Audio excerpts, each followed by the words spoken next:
Hey guys, and welcome back to my channel. This is three books technically by Richard Laymon, and this is kind of from my Paperbacks from Hell collection, which is just all um, old school pulp fiction horror paperbacks. Um, so, yeah, I wanted to kind of dedicate this one, I suppose, to a friend of mine who told me about this author initially. They're also a horror book lover, classic horror book lover, and they have been feeling well lately. So this video is for you. You know who you are. I actually hadn't heard of this author at all until they told me about him. And then I came across these lovely old beaten up paperbacks at the thrift store, which is such a great place to shop for used books. At first it was strange to me because Laymon has a bit of a following. How had I not heard of him? Well, there are a few reasons for that. First of all, being a horror book, being a Richard Laymon video, this I'm not going to go into too much detail, so it's fairly safe to watch, but we are going to touch on some more adult themes here, so might not be for everybody. Richard Laymon was born in 1947 in Chicago, and he died in 2001 of a heart attack. He worked as a teacher early on in his career, but turned later to writing. He was part of the 80s splatterpunk horror genre, which leaned away from subtlety and more maybe psychological horrors, that kind of thing, and leaned more into gore and taking things as far as possible. Being gross, being shocking, pushing the boat out as far as it could go, basically. But generally in a silly or darkly funny way. It's not trying to be artistic or literary. It's trying to be horror. And it's pushing past good taste and past bad taste and into splatterpunk, basically. So what Laymon decided to do was differentiate himself by being more sexual in his books. Apparently, other books on the market were less sexual, though it would not be hard to be less sexual than Mr. Laymon. But he wanted to corner the market that way and make that kind of his signature thing. Like if you pick up his book, you know you're going to get a bunch of sex scenes and stuff. He also wanted to write the kind of book that he wanted to read. And what he wanted to read was horror stories that were also pretty gory while being erotic. Because of this context, he ended up being mostly sold outside of his own country, and his book sold pretty well in the UK and Europe. These days, you can buy what people call smut, and read it on the train on the way to work without anyone batting an eyelid. You can talk about it online. Pornography is available everywhere, very easily accessible. But in the 80s and the 90s, it was a different time. This was kind of much more racy and kind of out there than the usual. So yeah, Laymon was putting it out there. He was being pretty bold, pretty racy. Because of this, his books are full of these like bonkers situations that are erotic or sexual, shall we say. He uses the word rump a lot, which just cracked me up every time. So he came to be more beloved in the US in sort of after 1999, and publishers like Cemetery Dance, if you're a horror book lover, you'll know who that is, have reprinted some of his works. But horror dignitaries, no less than Stephen King and Dean Koontz, championed his work the whole time. The plots and storylines of a Richard Laymon book can get pretty wild and out there, though some are reminiscent of old horror movie tropes as well, just with a Laymon sort of spin on them. He really liked to throw it at the wall and see what sticks, which is kind of cool. Some of it works well, some of it's pretty silly, but it's all part of the journey. From what I can tell, and maybe if you're a fan, you can pipe up in the comments and sort of let me know what you think. His horror books were best in the 80s and then were not as solid later on, with some being published after his death in 2001 that were like a cash-in amalgamation of unfinished or incomplete, books and works that were just cobbled together later. Outside of his work in horror, though, he wrote under the name Richard Kelly, I think in the suspense genre, and then Carl Laymon for young adult, Carla Laymon for romance, Lee Davis Willoughby for Western novels. So he was quite prolific and commercial, really. So as I was saying before, part of the reason these books are so loved is that they're pretty over the top in a few different ways. They're definitely not for everyone. I noticed that a lot of the people who get a kick out of his writing really love that they're a bit like fun and trashy, and they don't take his book seriously, which I think is exactly what Laymon would have liked. I don't think he's trying to be super serious or taking himself seriously. Before I get into the books that I got my hands on, I think something that struck me while reading this is that while the female characters are constantly being like ogled and all of that kind of stuff to the extreme, really, they're often tougher and smarter characters than the men and sometimes better survivors too. So I feel like they're better realized and better written characters than maybe the book deserves. I don't know, but I thought that was kind of cool. That said, there is so much here in these books that would not fly in publishing today, and the women being over-sexualized and what they go through is something that a lot of readers may find very uncomfortable to read. So just for clarity, I'm talking about this author as part of the literary genre of horror and its moods and movements and, different things like that. I'm not really recommending this author to readers. For me, his works were a curiosity. And if you think that you might sort of like him or want to check him out, go for it. If you love how funny and out there his stories are, I'm not judging you at all. No shade. I get it. But it's only fair to say that he comes with a content warning for me just because it's sort of, this is not for everyone. I think I'd even say that for a lot of his work, maybe his later stuff especially, he's more of an erotic fiction writer or like something along those lines than even a straight horror genre writer. So if you've read more of his stuff than me, I'd love to know what you kind of think about that. Would you consider him like a erotic fiction after a certain point, or would you still say he's kind of horror writer? Anyway, let's get into the books. I read 3 for this video that I just happened to have. So yeah, let's dive in. 1988, Resurrection Dreams. At Ellsworth High, Melvin was the weird kid that everyone picked on, but kind-hearted Vicky tried to stand up for him.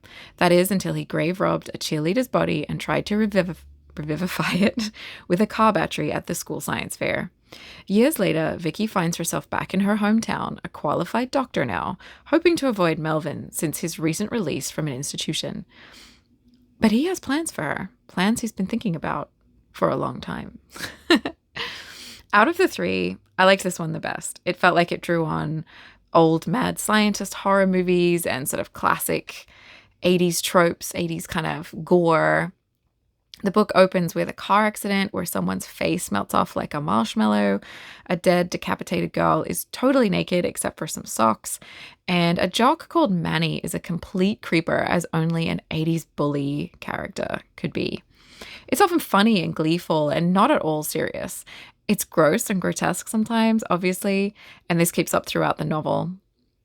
In some ways, it's a simple Frankenstein story with the high school creep Melvin getting up to no good in his home lab, though his monsters are more zombie-like. Kind of like Weird Science, only dark and gory and really, really creepy. I liked Vicky, our main character, and her roommate friend. They had little quippy dialogue with each other and were kind of sassy and confident. I thought they were kind of cool. It was a bit more vibrant and salty than I expected, and I liked that. I also thought that it was an interesting take that Vicky gets punished in a way for being nice to kind of the high school loser for taking pity on him. Sometimes being polite, being nice is not a good or a wise thing for women to be. And I think sometimes we get this message that, oh, he wouldn't have been that way if you were nice to him, whereas this book's telling her he's being this way because you were nice to him. Of course, there's a lot of naked girls, sexual content that's pretty intense and pervy, sometimes straight up gross. But this one was not intense in that way as the later 2 that I read. So on the whole, it was kind of cheesy and dumb, but in an entertaining way. Like, I was invested, and I liked the odd ending of this one as well. It went in a slightly unexpected direction, which I thought was cool. I think at the end, my main takeaway was just like, this guy likes to say rump a lot. If he can bring up rump, he will bring it up so he can say it. So our second book is from 1996, and it's called Bite. When Kat, the love of Sam's life, returns to him one night, he thinks it's a dream come true. But Kat has a problem. Her ex won't get over her, and she needs Sam's help because her ex is a vampire. Hiding in a closet with a stake while Kat acts as bait, Sam is soon having the longest, weirdest night of his life. Not that vampires are ever really out of fashion, but this one feels maybe marketed or targeted to feed into the late 90s vampire craze. The premise here was really good. We open with Sam opening his door to his high school crush, and she's kind of scantily clad and asking for help. It's dramatic. It's potentially romantic. They haven't seen each other in years, but he's never forgotten her. So he immediately agrees to help her, which I guess that might sound crazy. And like an unlikely thing for a person to do, but I feel like I know a few guys who would also act like this. Anyway, he goes along with her plan to kill her boyfriend. He's kind of down for that pretty quickly. But really, we only have her word for it that Elliot was actually a vampire. He does seem like a complete sort of psychopath or something, at least according to her. So you're not unhappy to see him killed, really. But was he a vampire for real? Sam happily helps his crush get rid of the body, which really starts off the chain of events of the rest of the book, but he's just so happy to be around her again. The thing is, we never find out if Kat is really being honest, or if Elliot is really a vampire, or if vampires are real in this world. The book becomes a weird road trip to dispose of the body, where they get involved with a very bad dude who calls himself Snow White. And it all goes pear-shaped out in the desert. It's wild. Kat has all these outlandish stories about her abusive ex-husband and her abusive vampire ex. And it feels like maybe she's overplaying it, or maybe this is like a kind of sexual fantasy of the author or something. So that was all a little bit much for me. I quite like the opening scenes and the setup. I wanted to know more. And I think the difficulty of disposing of the body made for some like interesting situations. I even like that Sam is kind of stupid, basically, and going along with it all. But I got bored after a while of them just driving around. They make a lot of stupid decisions, and Sam is just so horny all the time, especially considering the different circumstances that they're under. So I got a little bit bored of it all. And then the ending felt kind of ambiguous. So I don't know. For me, it was just unsatisfying. But there was some good writing in there. I could see the author trying things out, doing something different, subverting expectations, which was pretty cool. I just think maybe this would have worked better as a short story or a novella. As a novel, you're kind of waiting for the other shoe to drop, you know? This one's quite dark with themes of sexual assault, domestic violence, all of that kind of stuff. And after a while, it just felt like abuse exploitation, if that's like a genre, or if you kind of know what I mean by that. Just getting off on hearing about Kat's trauma and like her stories. So I don't know, I had some creative ideas, subverted expectations, but ultimately it didn't quite deliver on those ideas. And it just ended up feeling a little bit kind of, you know, pervy and gross in the end. A quick side note, though, which occurred to me while I was reading this book. I've seen people mention how ebooks and some audiobooks and things have ads in them these days, which is horrible. And they often go on to say that old books didn't have that, like physical copies of books didn't have that. Well, old paperbacks, like the mass market kind of paperbacks, did.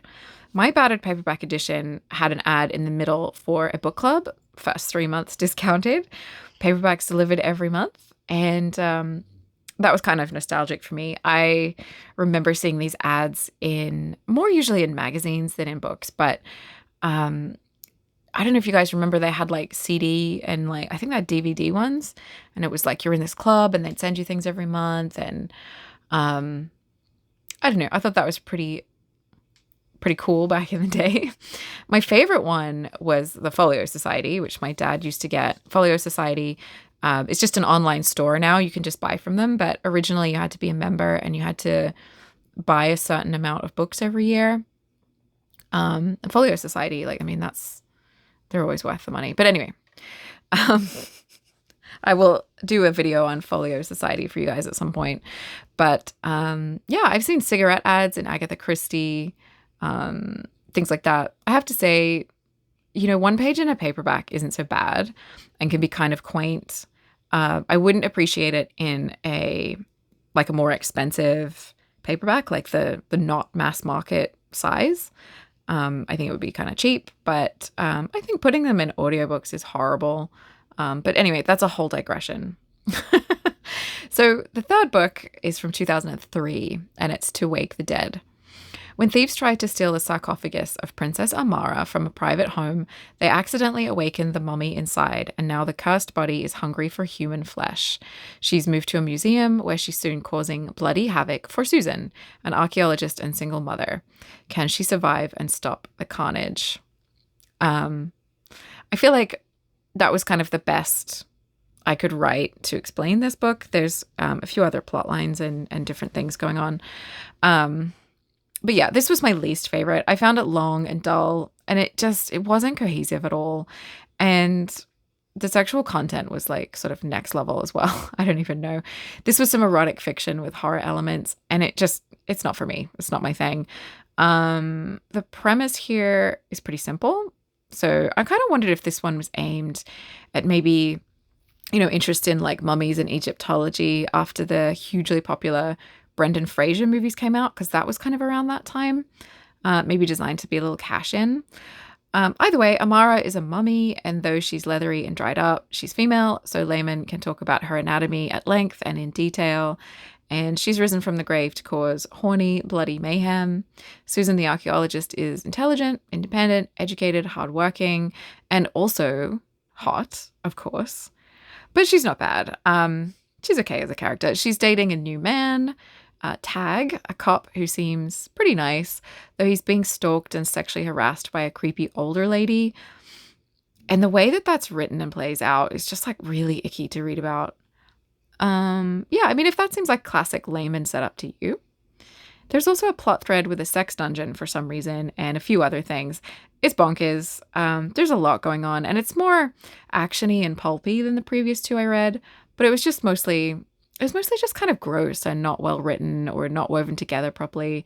It lacked the gleefulness and playfulness of the earlier books, and it was just kind of boring and not great, Yeah, so this last title is one of the ones that the author wrote and never published, or, were sort of bits and pieces that were lying around in his house, I guess. Whether because he wasn't finished with them or wasn't happy with them and abandoned them, we don't know. But it really reads as though it was cobbled together later with a very underwritten quality. It didn't really have the same tone or sort of vibrancy of the previous ones. It felt cheap, basically, and it just didn't really work. So that's one to miss, in my opinion. But my edition had a friendly introduction by Dean Koontz, so that was perhaps the best part of the book. Just a couple pages at the front. So those are the 3 Laymon books that I got my hands on. I feel like this author is a bit too hit or miss for me, and just not my thing overall. But it was cool to learn more about, a new author, and I didn't hate Resurrection Dreams. I got a laugh out of some of the content here, and I can see why this author has some fans. Again, just for clarity, these are not for everyone, so make up your own mind as to whether this author is somebody, you want to seek out or not. That one's kind of up to you. But yeah, are there any Laymon fans out there? Let me know your thoughts, I guess, if you agree or disagree with my opinions. I'd kind of love to hear that, because that's always kind of stimulating, I guess. I feel like this is such a divisive author in the sense that you're either going to kind of just find it funny and kind of go with it or whatever, or you're going to be like, this is incredibly dated and offensive, and I wish I hadn't read it. Do you mean I feel like it's kind of very divisive to a modern reader, I would say. But yeah, let me know if you agree or disagree with that opinion. And yeah, thank you for hanging out with me. Grim is here too, my little cat. You probably can't hear him purring, but he is. And thank you for watching, and we'll catch you in the next one.